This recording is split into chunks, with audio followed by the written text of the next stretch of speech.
When I was only 13 years old, I did not see any women in the streets of my city for a whole month, and you cannot guess why.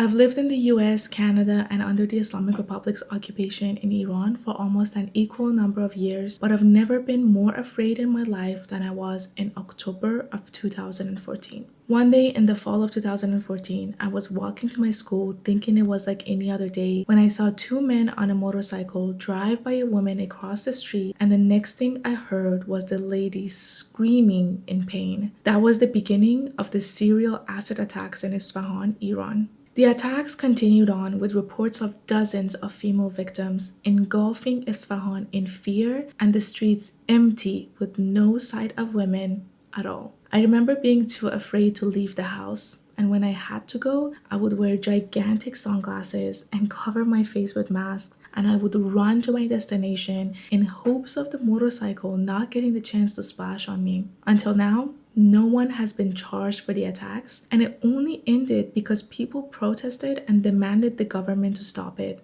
But I also remember my mother not being as scared because she had experienced seeing women getting stabbed in alleyways by the Basij militias when the Islamic Republic first came to power. An experience that has no documentation but her generation's memories. But what clearly is documented is the raping of virgin female prisoners before their execution, the death sentences of LGBT members, the Islamic Republic having the highest execution rates per capita in the world, and the massacre of over 30,000 innocent civilian Iranians on January 8th and 9th in 2026. Late December of 2025, with inflation rates rising as high as 50% and the food inflation passing 70%, merchants and later students across Tehran and then all of Iran started protesting. No one could afford anything, and this was not the first time that Iranians have protested against the incompetency,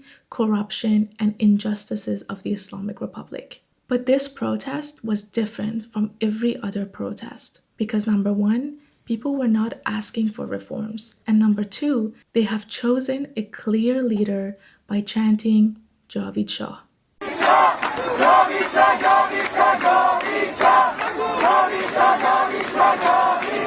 For the past 47 years, the only opposition leader who hasn't had any ties to the Islamic Republic has been consistently advocating for a free, democratic, secular Iran and has been tirelessly preparing to save the country when Iranians choose to fight for their true freedom is Shah Reza Pahlavi. His goal has been one thing: to give the Iranian people the chance to choose their secular government in a fair election.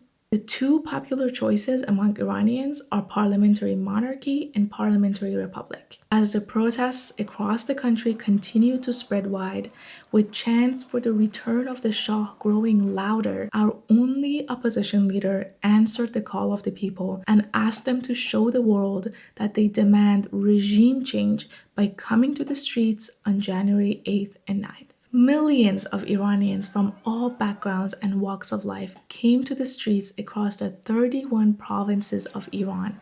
People came with their families and friends, believing in their numbers against the regime. They came knowing the regime's brutal past crackdowns. They came because nothing mattered more than taking back their country from the bloodthirsty Islamic Republic. Testimonies from those two nights tell the story of powerful chants like Javid Shah and "This is the last battle, Pahlavi will return." But they also tell the horrors that the regime imposed on its own people. On January 8th, around 8 p.m., when the protests started, the regime shut off the internet and all the phone lines, rendering people helpless from calling their families or hospitals. Testimonies from friends and family and to prominent independent Iranian journalists tell the same stories. Protesters running away from live ammunition with piles of body and a sea of blood in the streets. After about 2 weeks, when the internet access was back, Iranians in the diaspora and inside started to realize the scale of the atrocity.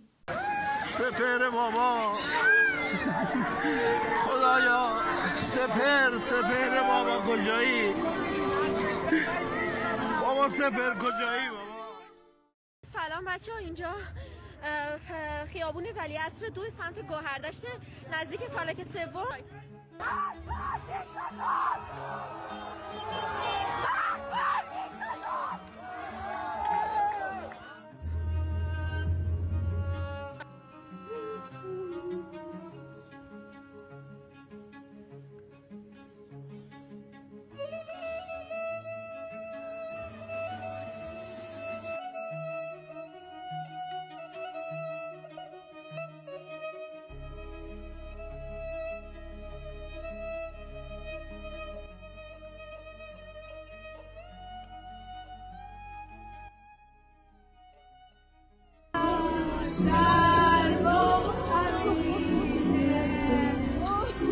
Its operatives hunted wounded protesters in hospitals and executed them in cold blood.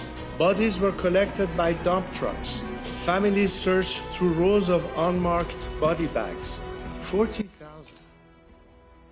Since then, there have been videos of piles of body bags and endless grieving videos of families sharing their loss on social media, begging us to not forget their sacrifice. Official reports from the regime claim around 3,000 dead, while also claiming that they were mainly Mossad agents with zero proof backing their propaganda. While independent third-party organizations confirmed that the death toll is estimated to be over 30,000 killed. This is while every single person who was in the streets during those 2 nights confirms that 30,000 is far below the real number.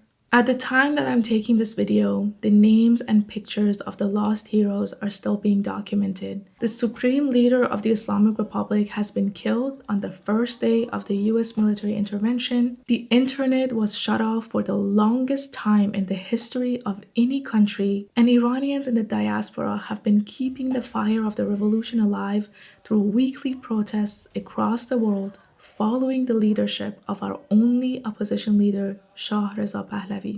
There are 3 major arguments from the international community against the Lion and Sun Revolution and the Iranian people's demands during this time, and I would like to debunk them once and for all.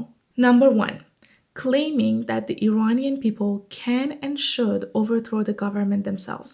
Some of the people making that claim like to compare the Lion and Sun Revolution with the recent electoral win in Hungary, as they finally ended the corrupt Viktor Orban's 16-year rule. But here's the fact: Orban never killed his own people, nor any protesters. The Islamic Republic has complete control over any and all military forces inside the country and acts as the command center, funding, arming, and strategically directing violent proxy networks across the Middle East. The Islamic Republic also has used Iranians' money and resources to build underground missile cities, a dictatorship with full military power consisting of brainwashed militias and underground missile cities cannot be defeated by civilians alone, even when they do take to the streets in millions. Example, Nazi Germany taking over France.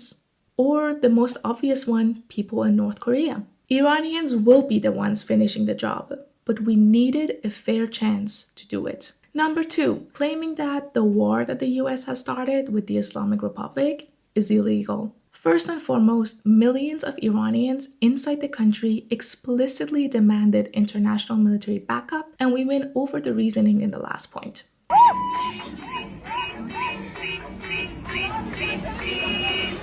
From inside of Tehran, we thank you, President Tehran. Do you feel responsible for the many innocent Iranians who have died to the US and Israeli bombs, may I say illegal, bombing that you supported? First of all, the targeting of the regime's infrastructure and its elements of coercion was absolutely something that the Iranian people actually called for. They were asking, they were in fact insisting that come and help us. Based on what President Trump had said at the time, that if the regime hits the people, they will see a very harsh response.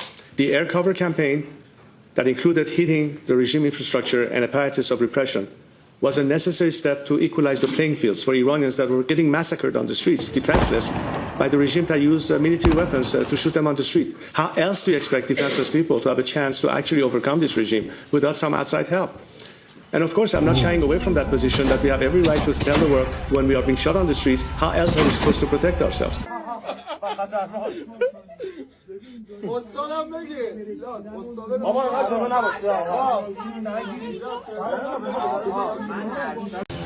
Hi, Mr. Tenant. Here is Mashhad City. Ayatollah killed my people. Please help my people. Please help to Reza Pahlavi. Come to Iran. Baby Netanyahu. Please come to Iran. Please help to Iranian people. Ayatollah killed my people. Please help. Not to mention that none of the people being outraged by the US's war on Islamic Republic have said anything about the Islamic Republic's war on the Iranian people. Secondly, based on the international humanitarian framework of the responsibility to protect, a government that commits mass murder on its own citizen forfeits its right to sovereignty, meaning the free world has a moral obligation to step in, even when the UN itself fails to act.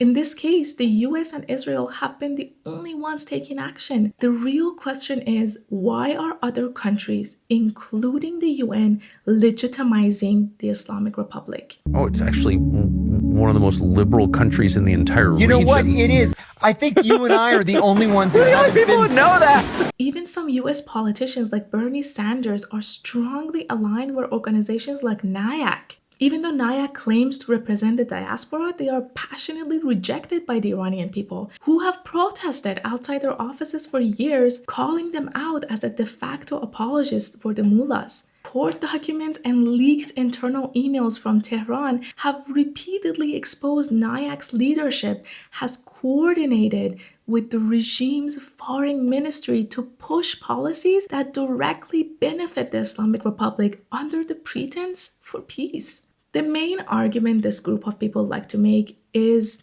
over 150 mostly children were killed because the US bombed a school. And that's correct. Those innocent children are yet another group of victims of the Islamic Republic's brutality. How? Wasn't it the US who dropped the bomb? Yes, but it was the Islamic Republic that built the school on a military base and did not remove the military watchtowers. The Islamic Republic has repeatedly used civilian sites as military bases, including but not limited to schools, hospitals, and mosques. The Islamic Republic also has publicly recruited children as young as 12 years old for their military. So while the US is at fault for the Minab schools bombing, the Islamic Republic remains the core reason of Iranian people's misery and death. Another part of this argument is the claim that the Islamic Republic was negotiating and agreeing to peace. For the past 47 years, the Islamic Republic has done nothing but chant death to America, built long-range missiles, and ignored all the nuclear deals ever made. They also did not agree to America's negotiations, nor would they ever do that, as history will tell. Last but not least, claiming that Iranians don't want a Zionist monarchy, referring to our only opposition leader, Shah Reza Pahlavi. What's interesting here is that almost all of those people being angry about our Shah developing diplomatic ties with Israel, like he has done with other democratic countries as well, live in Europe and the rest of the free world, which all those countries have close diplomatic relations with Israel and even recognize Israel as a country. So is every government a Zionist? And if so, then it must be beneficial to their people. So why shouldn't our leader be politically wise? And if they are not Zionists and simply understand that diplomatic relations between countries is a necessity, much like how everyone trades with China and Russia, then the same thing applies to our Shah. And I'm gonna let the Iranian people inside Iran answer the rest.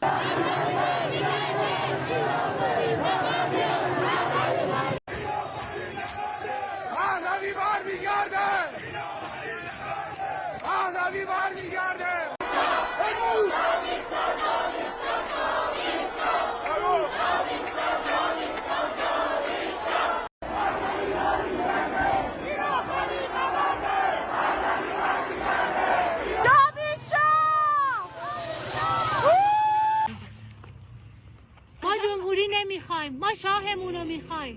به انقلاب شاه و مردم بپیوندیم. این آخرین نبرد پهلوی برمیگرده. پاینده ایران جاوید شاه.